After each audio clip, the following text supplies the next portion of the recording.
sus derechos y que requieren de la tutela de otra persona. Entonces, allí el psicólogo jurídico forense, en base siempre a el objeto pericial que determine el administrador de justicia, tendrá que hacer la valoración correspondiente. ¿Cuáles son las funciones del psicólogo jurídico forense en el derecho laboral? Primero, evaluar las afectaciones psicológicas debido a accidentes laborales. Y aquí tendrá que evaluar el síndrome del estrés postraumático, que es muy común en trabajadores que han pasado por situaciones realmente estresantes, que han dejado traumas y huellas psicológicas. Tendrá que evaluar el síndrome de estrés postraumático.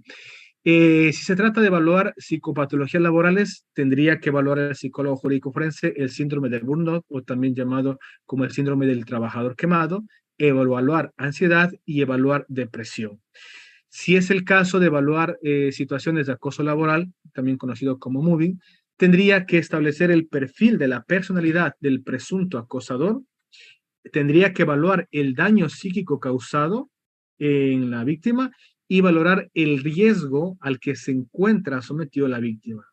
Si se trata de evaluar situaciones de acoso sexual, tendría que establecer el perfil de la personalidad del presunto agresor, determinar el daño psicológico causado en la víctima y valorar el riesgo al que se encuentra expuesta la víctima. Y en el caso de evaluar la incapacidad laboral, tendrá que valorar el grado de afectación debido a una enfermedad laboral y valorar el nivel de indemnización por la imposibilidad de trabajo a causa de un factor psíquico que le haya sido causado por el trabajo realizado. ¿Cuáles son las funciones del psicólogo jurídico forense en las unidades de violencia contra la mujer y la familia? Conociendo que estas unidades reciben las denuncias de aquellas personas que hayan sido heridas, lesionadas o cuyas mujeres hayan recibido golpes o los miembros del núcleo familiar, causando daño, enfermedad que limite o condicione sus actividades cotidianas por un lapso no mayor de 3 días. Esto es muy importante. ¿Cuáles son las funciones del psicólogo en estas unidades? Primero, brindar la contención emocional a las víctimas que lleguen en estado emocional alterado a causa de la violencia sufrida, entrevistar tanto a las víctimas y testigos según las características descritas anteriormente, que dijimos si son niños, adolescentes, personas adultas mayores, personas con discapacidad en cámara de GESIL y una única vez para evitar la revictimización. Además, evaluar psicopatología tanto en víctimas como en presuntos agresores, valorar los factores de riesgo a los que puedan estar expuestos la víctima a sufrir nuevamente violencia física y realizar los peritajes psicológicos de acuerdo a la disposición del juez competente en 3 situaciones diferenciadas. En casos de violencia contravencional, en casos de violencia psicológica en procesos flagrantes y en casos de intervención posterior o complementaria de acuerdo al desarrollo del proceso legal. Las funciones del perito psicólogo en las unidades multicompetentes, pues como son unidades multicompetentes, el psicólogo jurídico forense tendría que, como función, cualquiera que fuera determinada por el juez en cualquiera de los ámbitos del derecho, sea penal, civil, laboral, familiar o sí, estos 4 ámbitos del derecho. Asimismo, las funciones del perito psicólogo en las juntas cantonales de protección de derecho tiene que ver con ayudar a restituir a los adolescentes cuyos derechos han sido vulnerados esa restitución de los derechos.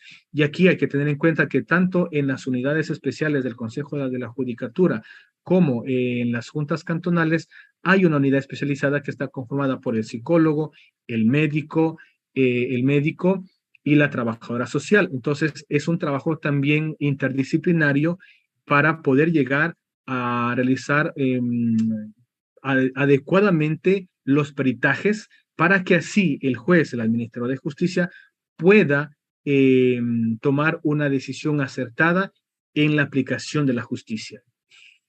En las funciones multicompetentes, como hemos dicho, resolverán causas en materia civil, mercantil, de inquilinato, trabajo, familia, mujer, niñez, adolescencia, contravenciones, tránsito, etc.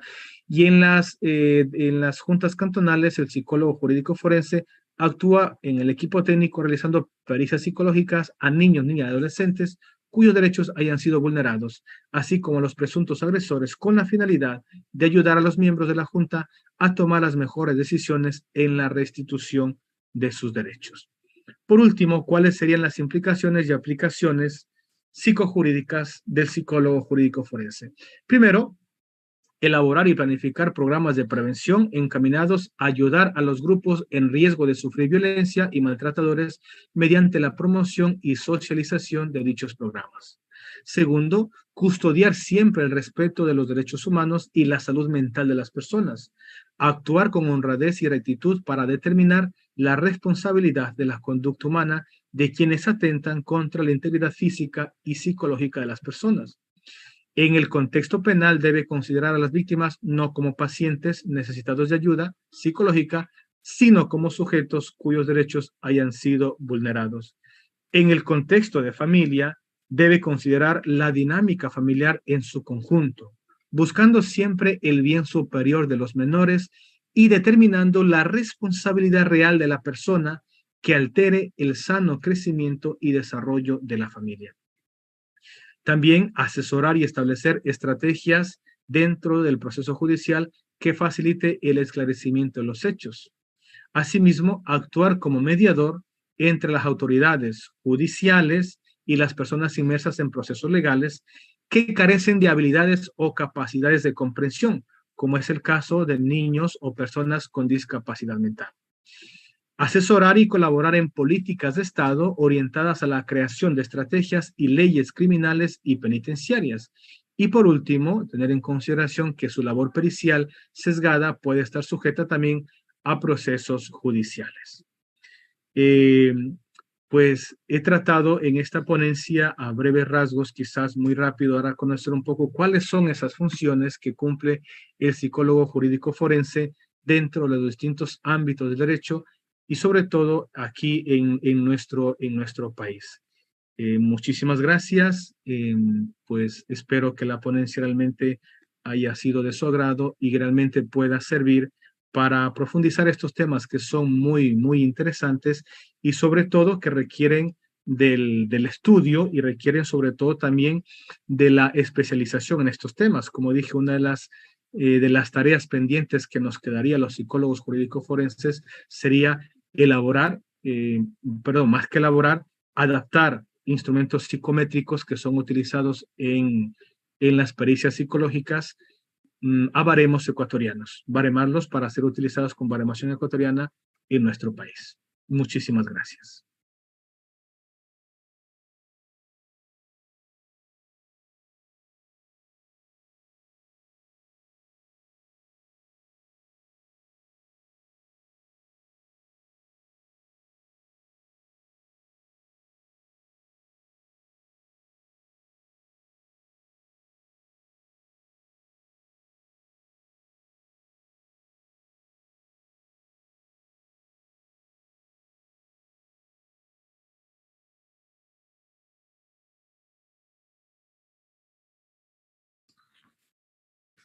Bien, ha sido la participación magistral por parte del doctor Jonathan López Meneses, quien ha compartido con nosotros el tema titulado Rol del psicólogo jurídico forense en el ámbito pericial en el Ecuador. Gracias, estimado doctor, por haber compartido con nosotros información de muy valiosa ayuda para todos y cada uno de los participantes que se conectan y nos saludan desde todos los rincones de nuestro querido Ecuador. ¿Ok?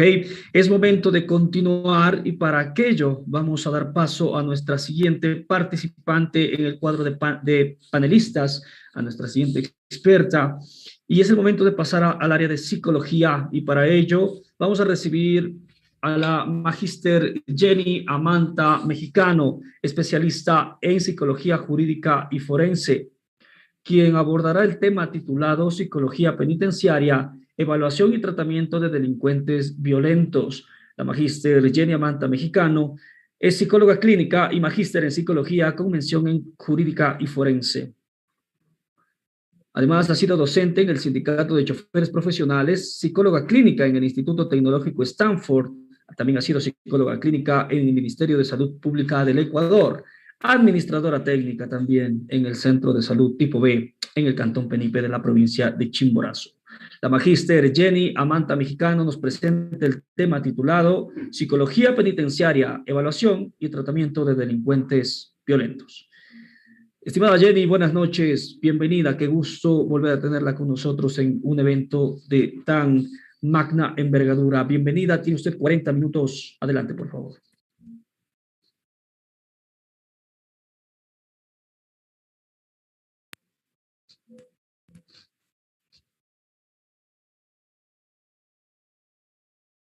Bien, podemos, por favor, arrancar con el audio de nuestra ponente.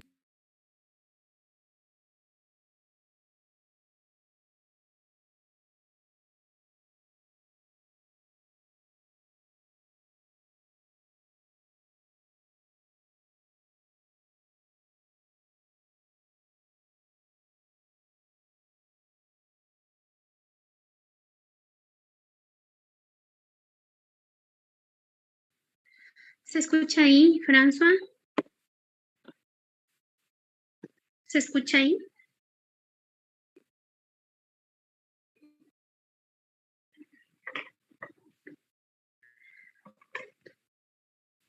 ¿Se escucha? Ok, gracias, Jonathan. Muchas gracias. Gracias, muchas gracias. Ya, entonces, bueno, como les había comentado, pues para mí es un placer nuevamente poder ser parte de esta capacitación internacional de ciencias forenses. Pues con estos conocimientos que nosotros impartimos, esperamos brindar mejor conocimiento para cada uno de ustedes. Por favor, me permiten, voy a compartir pantalla.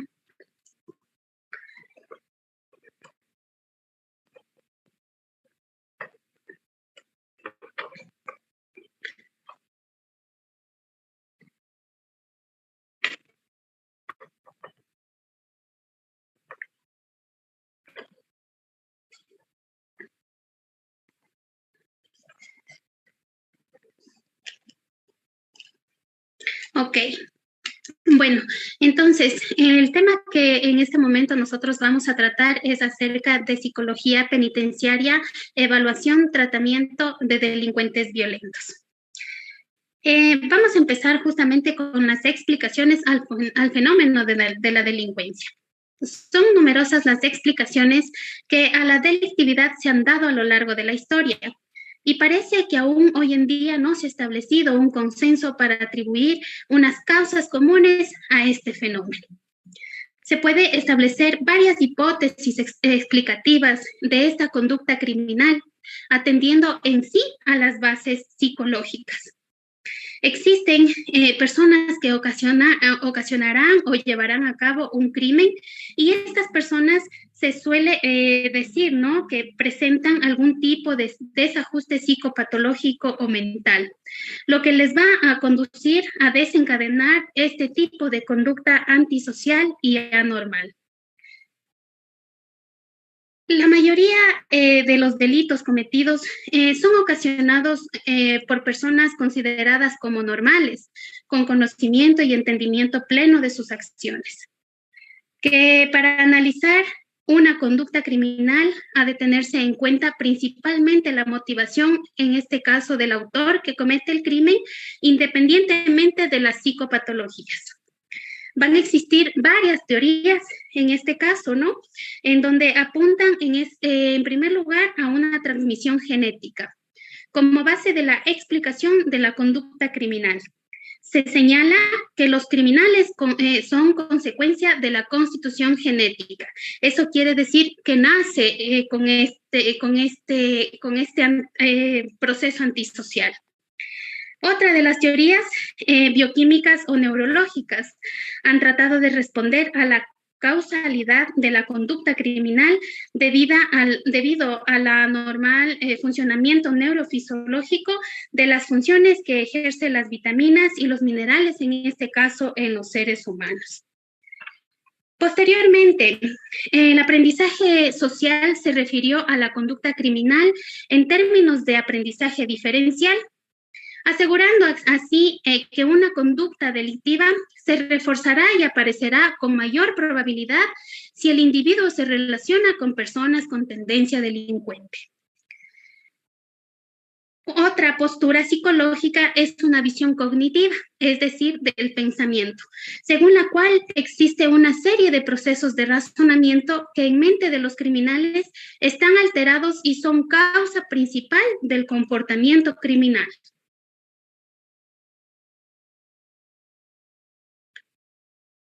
¿Ya? Entonces, aquí nosotros vemos el papel de la familia en la conducta delictiva.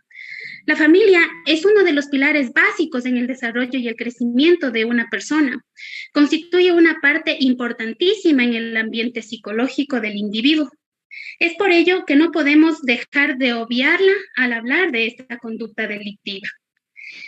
No solo un foco de aprendizaje de normas y maneras de comportarse, sino que a su vez puede transmitir desestructuración y problemas que quedarán reflejados en quienes viven en este ambiente. Aquí van a existir dos tipos de familias en los delincuentes. Por ejemplo, las familias desintegradas. La marginación, la desconfianza y la violencia son algunas de las características en las que crecen los niños en estos hogares. Esta desestructuración familiar puede ser motivada por muchas causas, como ya se apuntaba anteriormente. La muerte de alguno de los padres, las separaciones, el abandono del hogar, entre otras. Otro tipo de familia, las familias integradas. A pesar de que están presentes todos los miembros del núcleo familiar, el niño va a crecer con una serie de carencias afectivas o víctima de una sobreprotección o indiferencia hacia él. Van a existir una serie de conexiones entre el tipo del delito y el tipo de familia. Por ejemplo, el delincuente por robo. En este caso, suele ser una víctima de una historia familiar inestable, traumática, con continuos rechazos y castigos. Empieza a delinquir, a robar a una edad temprana, alrededor de aproximadamente los 10 años. Muestra aquí ya el individuo conductas antisociales, problemas escolares y continuas agresiones. Generalmente, la infancia de este individuo va a transcurrir en una familia desorganizada. Se va a caracterizar por esta familia por la inestabilidad, la frialdad y la falta de cuidados hacia el menor. No representa seguridad y estabilidad. El delincuente aquí también está rodeado de continuos cambios de vida. Por ello suele abandonar el hogar y pasa a formar parte de otras instituciones u otros grupos. La familia no colabora en el tratamiento penitenciario ni ayuda tampoco al individuo. Hablamos en este caso también del delincuente sexual. Tiende a pertenecer a un hogar desintegrado, con una marcada carencia afectiva, de superación y cuidados, con unas condiciones en el entorno familiar poco favorables. Son supuestamente estas condiciones soportadas durante la infancia las que harán sentir en este caso al individuo confundido en el área sexual. El delincuente sexual muestra dos necesidades fundamentales, como son la seguridad y el afecto, y exterioriza hostilidad y resentimiento hacia la autoridad debido a las carencias emocionales de las que ha sido víctima el individuo. Ante este delito sexual, la familia va a mostrar un completo rechazo y distanciamiento, lo que provoca normalmente que tras la institucionalización, el delincuente vuelva a delinquir. Pues en este caso, la persona, el individuo, va a carecer de apoyo del núcleo familiar. En este caso, tampoco le va a ayudar tanto en su tratamiento como en la recuperación. Es decir, no se muestra ningún tipo de apoyo. Continuamos en este caso con el homicida. En este tipo de delitos, la familia se muestra integrada, permanece pasiva y observadora ante la desorganización psíquica del individuo. Las costumbres y valores que le han sido transmitidas por parte de la familia son socialmente aceptables, sin antecedentes penales. La familia le ayuda durante el encarcelamiento, lo va a asistir en el centro penitenciario y en una futura reintegración social. El estafador. El estafador proviene de un estatus socioeconómico y cultural medio, en el que su núcleo familiar va a presentar situaciones de pérdida o separaciones de uno de los padres. Generalmente ha sido víctima de la infancia severa o sobreprotegida. En este caso, con continuas prohibiciones y frustraciones. Su educación ha sido rígida y estricta. El comportamiento habitual que ha mantenido en la familia es el engaño y la mentira, las cuales gradualmente será protegida. Y en este caso justificarán el comportamiento y le permitirán continuar con este modo de vida a esta persona que es un estafador. Continuamos en este caso con el drogadicto. Muestra una acentuada inestabilidad familiar, laboral y de educación también, con una clara oposición en su familia. Proviene, en este caso, de un padre o madre autoritaria o rígido que busca que el hijo que sea una réplica de sí mismo. En este caso, el padre o la madre también puede ser inestable o seguro, o el padre o madre rígido, pero también el padre o la madre que sea inestable o insegura. El comportamiento autodestructivo que le lleva a cabo en esta relación directa con su familia, pues es él quien carga todas las tensiones y agresiones dentro de este grupo. Solo la droga es capaz de refugiarse en el nuevo mundo. ¿Ya? Vamos a continuar en este caso con el delito dentro de un grupo familiar. Entre los delitos más frecuentes que se llevan a cabo dentro del hogar, tiene un marcado lugar de incesto. De pronto un delito con las características peculiares e importantes y al que no se refiere y al que no va a ser común en este proceso. Otros delitos comunes que podría ser el homicidio y el robo, los cuales se van a seguir estudiando igual en varias clasificaciones. Con respecto a las medidas alternativas, el fin se debe perseguir con la imposición de la pena es que el delincuente no vuelva a realizar el acto delictivo.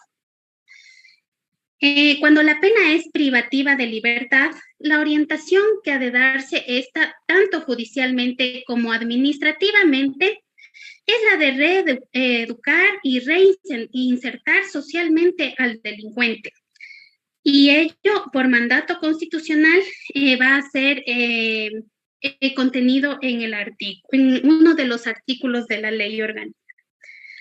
La contradicción existe entre privar la libertad para aprender y vivir en ella, se intenta resolver por vía de tratamiento individualizado de la condena privativa de libertad.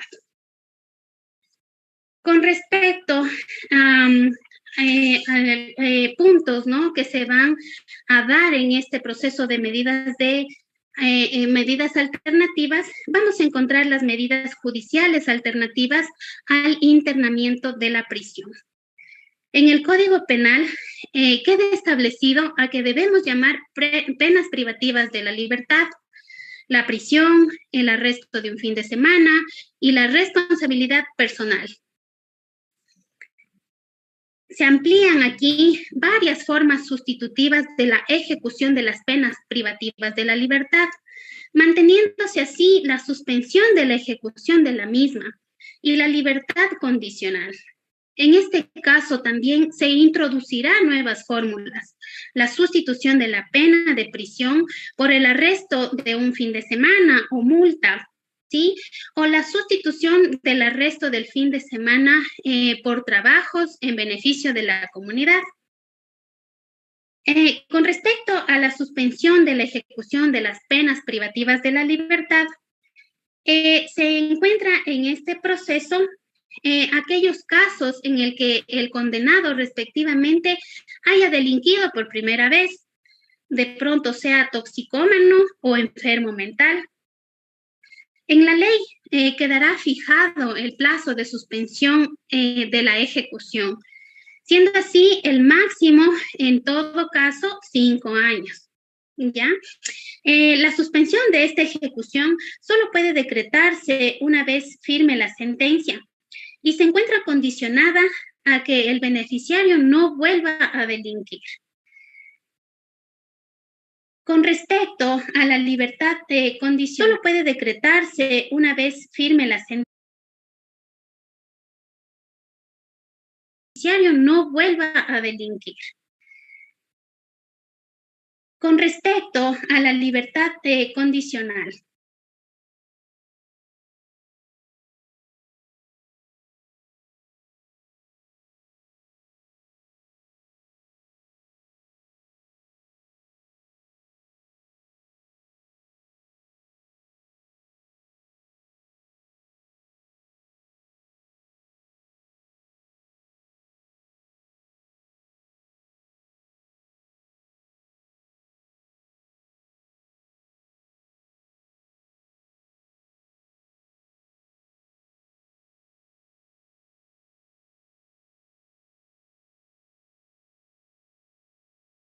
nuevamente actividades laborales,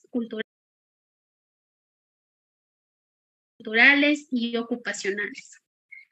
Con respecto a la sustitución de las penas privativas de libertad, se encontrará la sustitución de la pena de prisión por arresto del fin de semana o multa.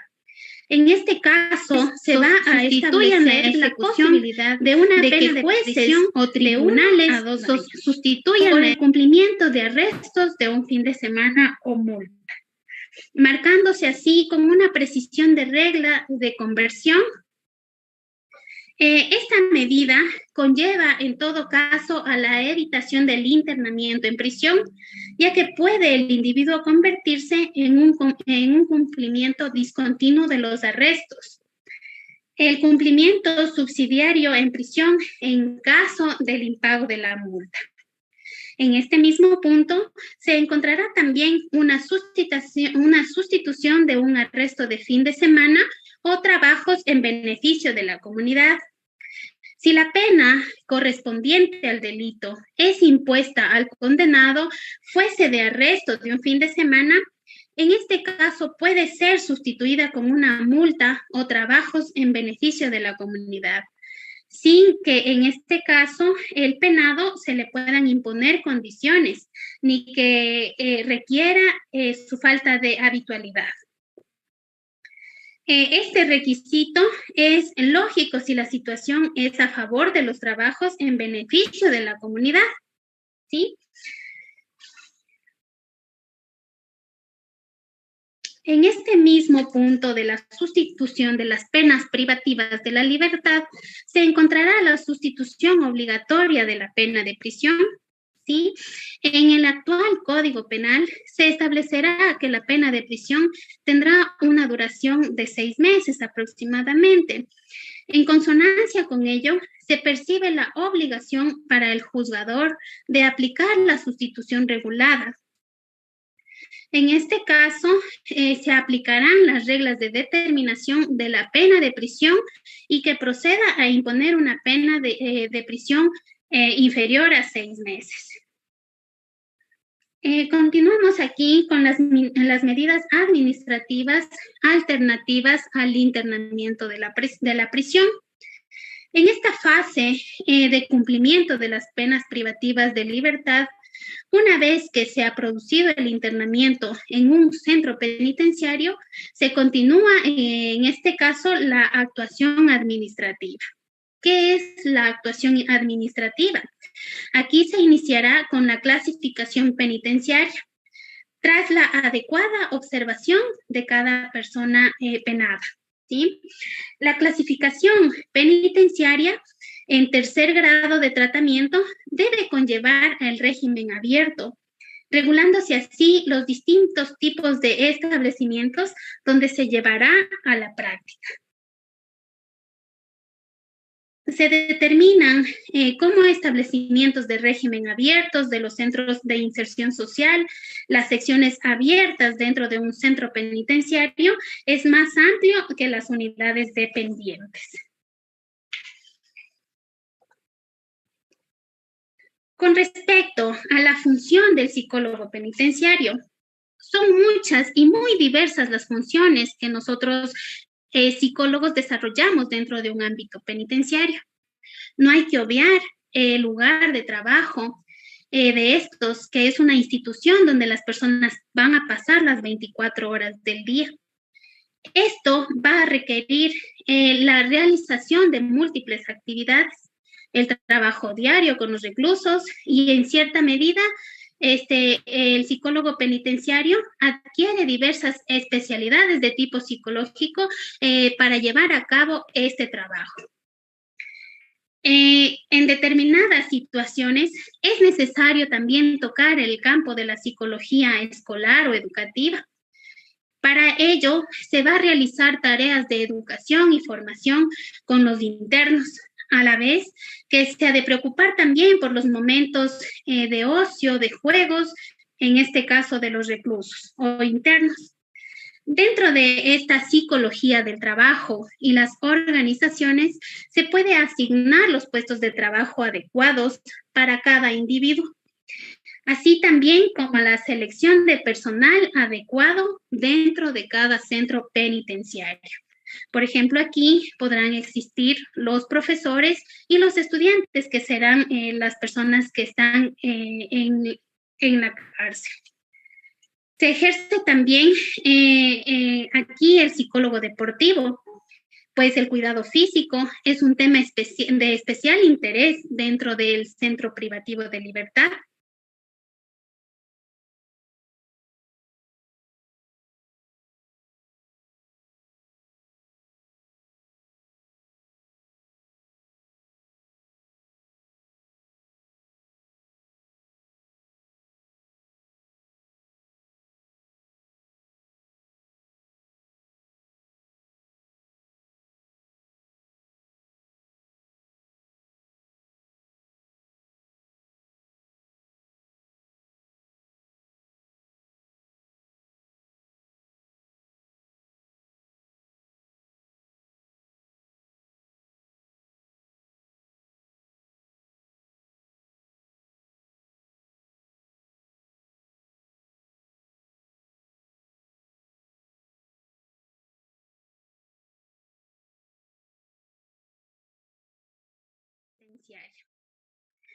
En este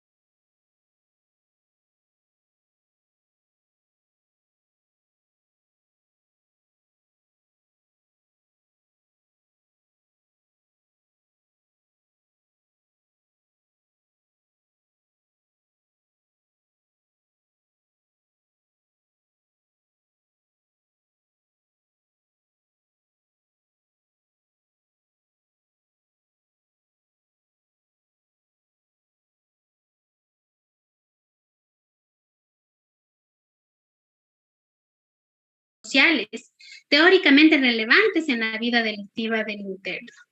Recordemos aquí que todo tiene un origen, entonces por eso existe individualización en cada persona.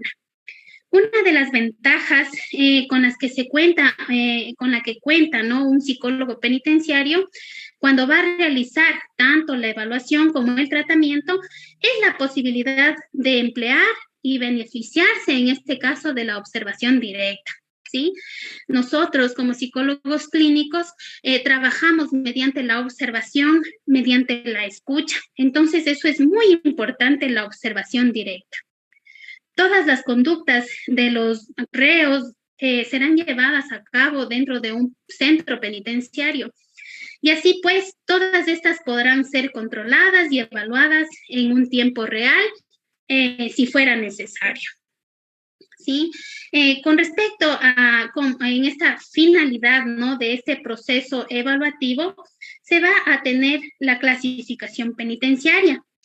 En este caso, corresponde a una propuesta de grado de cumplimiento de la pena y de destino al establecimiento que corresponda.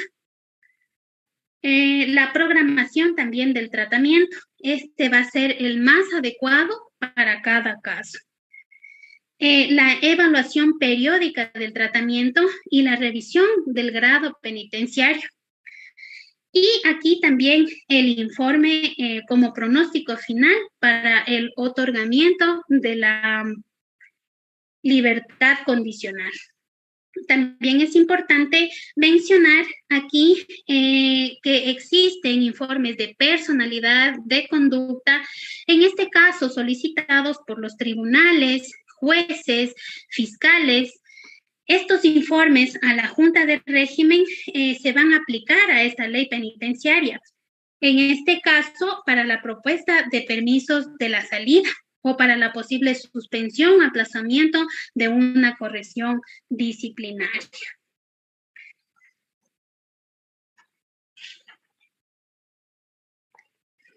Ya, continuamos aquí entonces con los principios de la intervención penitenciaria. Entre ellos vamos a tener la individualización. Aquí se va a establecer que las penas se van a cumplir según el sistema de individualización científica. Se van a dar una libertad condicional.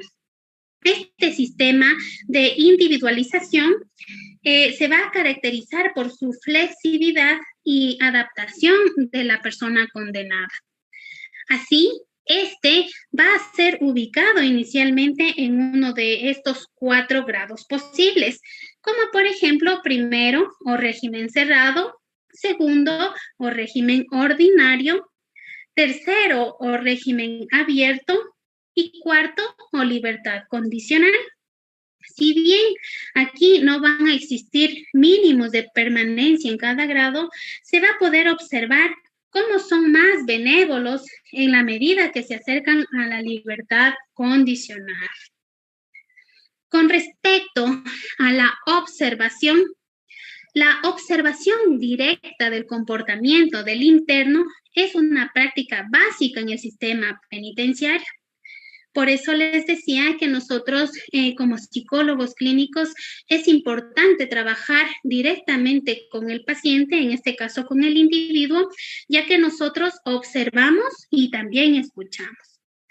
A través de la observación de conductas se pretende obtener datos que permitan reducir rasgos de personalidad valorables desde el punto de vista del comportamiento delictivo, o en este caso también del comportamiento que presentará a secas.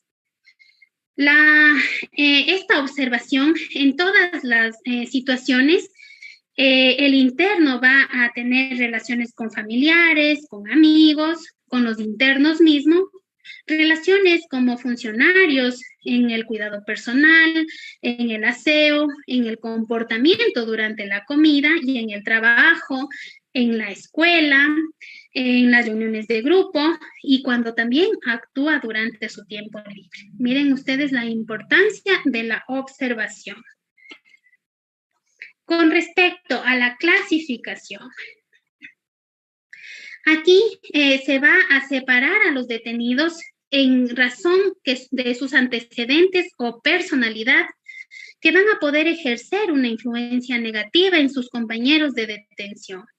Van a destinar también a los detenidos de forma que se facilite su tratamiento, teniendo en cuenta las exigencias de seguridad y las de su readaptación social. Con respecto al último principio de intervención penitenciaria, será la voluntariedad. El tratamiento queda legitimado por el consentimiento del penado. Si el interesado rehúsa de pronto a participar en estas actividades de tratamiento, este no tendría lugar a las razones y son obvias, ¿no? Un tratamiento impuesto, además de ilegal, es un tratamiento ineficaz. Sin embargo, aquí se va a argumentar que el penado nunca va a rechazar el tratamiento previsto para él. En este caso tendrá de pronto temor a la pérdida de los beneficios que se le brinda en la cárcel. o también de cualquier otra ventaja que adquirirá en su acatamiento. La participación en el tratamiento no comporta siempre ventajas automáticas para el interno. En el caso de que el penado acepte participar de modo instrumental y adaptativo, esto es simulando aceptar el tratamiento, lo que en este caso acepta los beneficios penitenciarios que le puede producir siempre una desventaja y él debe soportar. Con respecto al informe psicológico. El informe psicológico puede ser emitido de una forma reglamentaria, porque así lo necesita, en este caso, el centro penitenciario. O bien también puede ser solicitado por otras instituciones, ya sean clínicas, sociales o por los propios tribunales.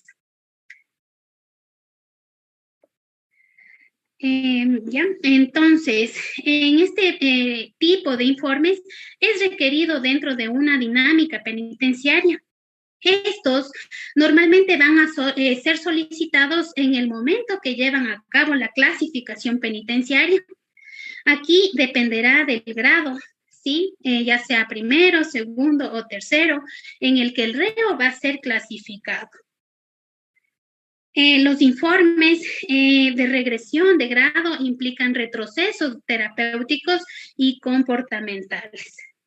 Aquí se puede emitir a su vez informes de progresión de grado que vienen dados por una buena y correcta evolución. En este caso, se están produciendo efectos deseados. Para centros o instituciones exteriores o de carácter social, en casos de pronóstico de libertad condicional o en centros de reinserción social, se van a elaborar de igual manera estos informes. Aquí las autoridades judiciales, ya sean jueces, también pueden solicitar la emisión de estos informes por parte del psicólogo, cuando va a tratar de interesarse por las características delictivas y criminales de quienes van a tener en las vistas orales o para la concesión de permisos penitenciarios. Con respecto al marco legal del tratamiento penitenciario de delincuentes violentos, se van a encontrar principios básicos que deben tener en este caso el tratamiento penitenciario. Por ejemplo, la observación criminológica. El tratamiento se va a fundamentar en el estudio científico de la personalidad del interno. Por ejemplo, el temperamento, el carácter, las aptitudes. Su sistema dinámico motivacional y también el aspecto evolutivo de su personalidad.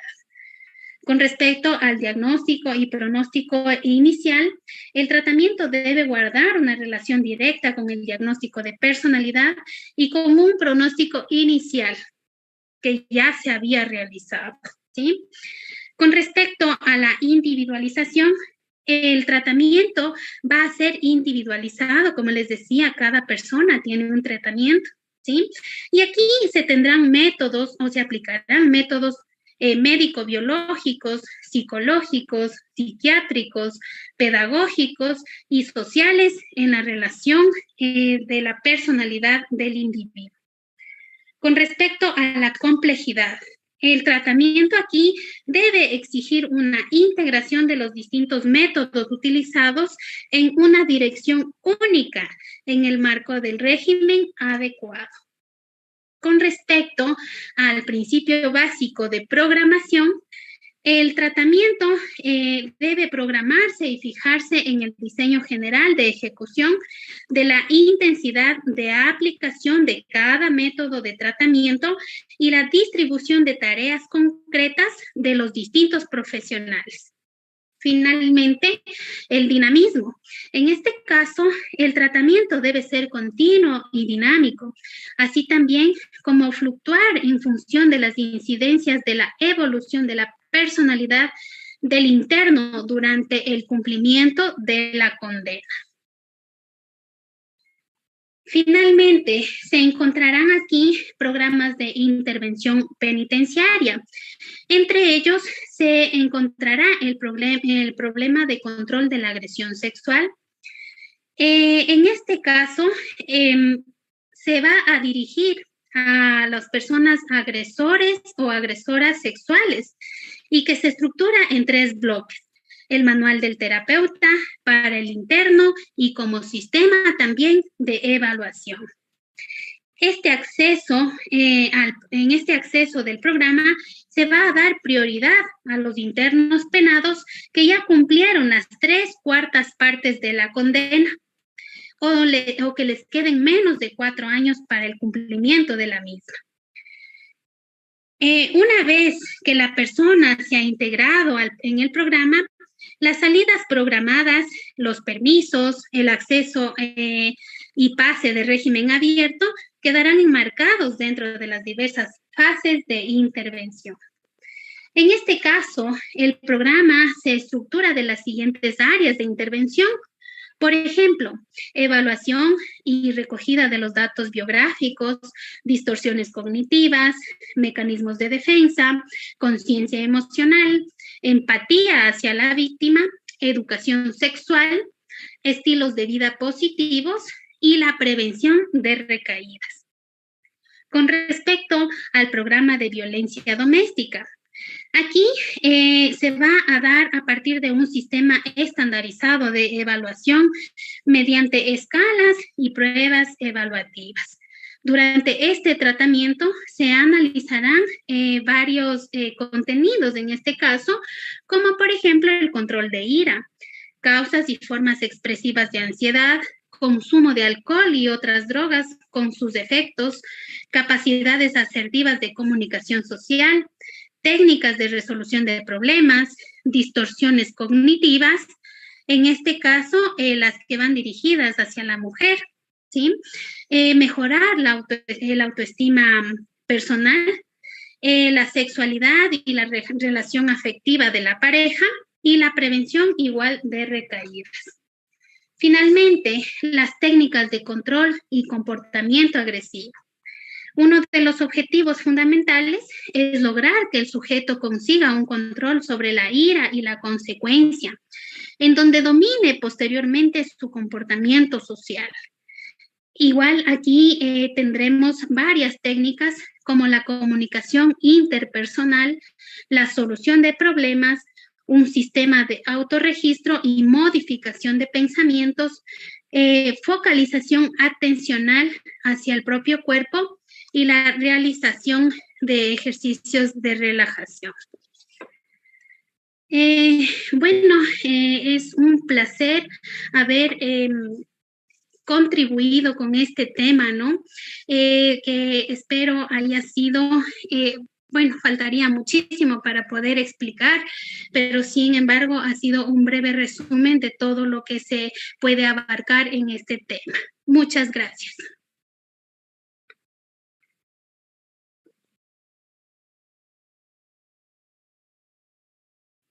Bien, ha sido la participación magistral por parte de la magíster Jenny Amanta Mexicano, quien ha compartido con nosotros el tema titulado Psicología Penitenciaria, Evaluación y Tratamiento de Delincuentes Violentos. Estimada magíster, muchísimas gracias por habernos acompañado en una jornada académica más y esperamos contar con su participación y su profesionalismo en siguientes programas de educación continua. Gracias por habernos acompañado.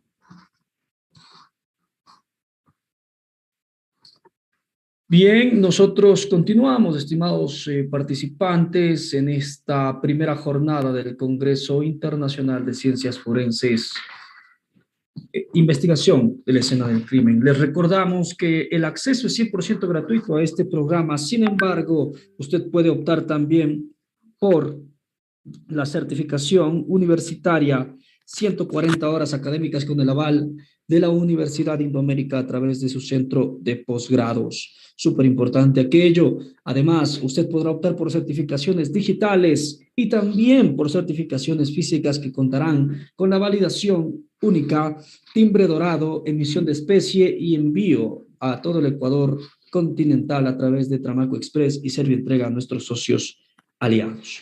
Ok, es momento de continuar con la siguiente área, el área de medicina. Ok, vamos a esperar breves segundos ya que nuestra ponente Nuestra ponente que va a cerrar con broche de oro esta primera jornada viene desde otro país. Vamos a esperar unos breves segundos hasta que el control interno nos confirme que en efecto nuestra participante ya nos acompaña en la sala.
Bien, estimados participantes, les recordamos que este evento llega a ustedes gracias a la coordinación conjunta de la empresa de capacitación en GIS a través de su escuela especializada en ciencias de la salud del Centro de Posgrados de la Universidad Indoamérica y de la Metropolitan International University, que nos brinda el respaldo General Internacional.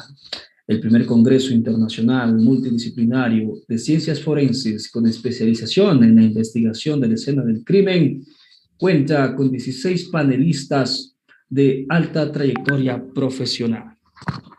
Vamos a esperar unos breves momentos hasta que nuestra última participante de la primera jornada pueda obtener la conectividad necesaria para ingresar a llenarnos de muchísima información académica de valor. La doctora Evelia Mendoza Mercado es técnica en balística forense criminal, licenciada en medicina forense, licenciada en investigación criminal y ciencias forenses. Cuenta con una licenciatura en Derecho que actualmente la cursa, así como una licenciatura en Criminalística y Criminología. La doctora Evelia Mendoza Mercado nos acompaña en esta noche desde el hermano país de México.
Estimados participantes, les recordamos que usted puede registrar su asistencia en nuestras cuentas de Instagram, en el usuario GIS-capacitaciones, en donde usted deberá ubicar dicho usuario. Paso 1, paso número 2.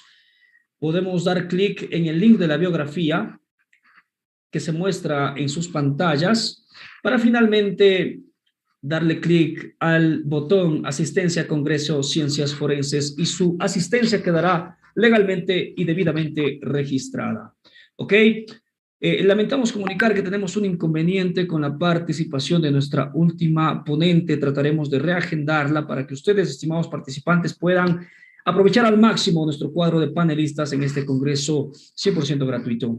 Asistencia a Congreso Ciencias Forenses en nuestras cuentas de Instagram, como lo ven en este momento. Paso número 1, GIS-capacitaciones. Paso número 2, link de la biografía, como lo ven en sus pantallas. Y paso número 3, clic en asistencia del Congreso de Ciencias Forenses. Con esto vamos a culminar por la jornada de hoy. Los esperamos mañana con un nuevo cuadro de ponentes de primer y altísimo nivel. Vamos a reprogramar la última ponencia del día de hoy. Lamentamos los inconvenientes técnicos. Entendemos que nuestra última ponente, pues, nos acompaña desde el vecino país de México. Vamos a tratar de reagendarla para darles a ustedes, estimados participantes, el mayor de los beneficios y el mayor de los conocimientos de trascendencia nacional e internacional. Con esto culminamos. Gracias por habernos acompañado en esta primera jornada. Nos vemos mañana, si Dios así lo permite. Ha sido un gusto haberlos acompañado. Mi nombre, François Freire Prieto, Master Speaker de la Cámara Internacional de Conferencistas SIG Ecuador. Yo hoy más que nunca estoy seguro de que su conocimiento es el activo más rentable. Bendiciones, muchas gracias y que Dios nos bendiga a todos. Buenas noches.